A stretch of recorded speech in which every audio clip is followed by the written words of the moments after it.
Good morning once again. Ayan. Dito ka sa sorry. Dito kami sa bridge ng Dayaw pa rin to, no, pe? Ng Dayaw pa rin. Ayan, ito yung mga floating mga bahay dito sa tabang na tubig to, ano? Hindi na, alat na rin. Alat na rin ito. Agat na rin ito, solid. Ayan po, ayan. At saka pagkita po yung mga puno, ito po yung mga variety ng bali. Mangrove. Mangrove? Mangrove. Mangrove? Mga mangrove trees. Mangrove trees.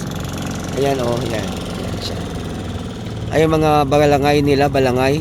Aha, yan. Yan, Ano yan yung mga floating? Mga floating yan ng mga nag-aalaga ng mga nagko-culture ng mga seafoods. Ayan, nagko-culture ng mga seafoods. Ito yung mga sasakyan nila. Yun yung mga cage nila, floating cage nila para mag-culture ng seafoods. Ayan, yung mga nag-aalaga. Ayan, ayan, ayan yung bangka. Yan mga nag-aalaga yan, mga floating cage nila yan, mga nagko-culture ng ano dito sa ayan may umangat na siya, yan inangat niya na yung talaba. Ayan. Binhi ng green shell at saka talaba. Yung mama na yan. Yun. Inaayos nila. Nilalagay sila ng binhi ng talaba at saka green shell. Kukulture yan ng mga floating cage ng mga seafoods yan. Diyan. Mahaba yan. Hanggang Cagayan. Doon kasi ang Cagay. Dulo pa. Ayan, kita mo sa may mga dulo. Yung mga malalaki ang mga fish pond. Hektarya. Kahit sabihin mo may mga niyog-niyog. Yan naman, palabas ng dagat na yan. Tapos dito naman tayo sa kabila. Ayan. Yun ang parola ng makikita mo dun sa dulo. Ayan.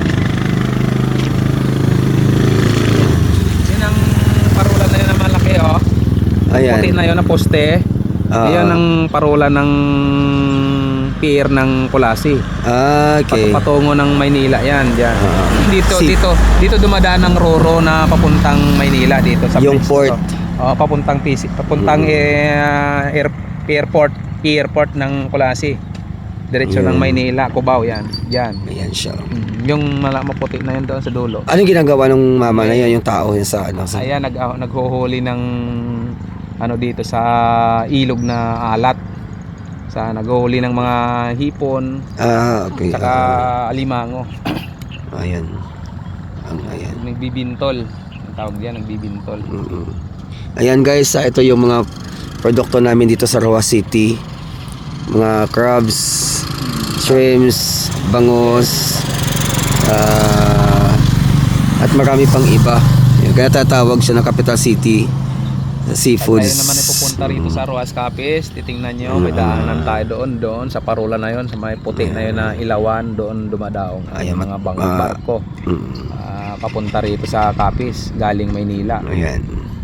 Dito sa bridge na to, dito dumadaan, may daanan dito papuntang Iloilo City. Ayan, dito kami dito kami nga nadadaan papuntang sa Dayaw, sa short. Dayaw. Ayan, Dayaw.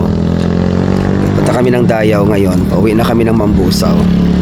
Okay guys, thank you very much.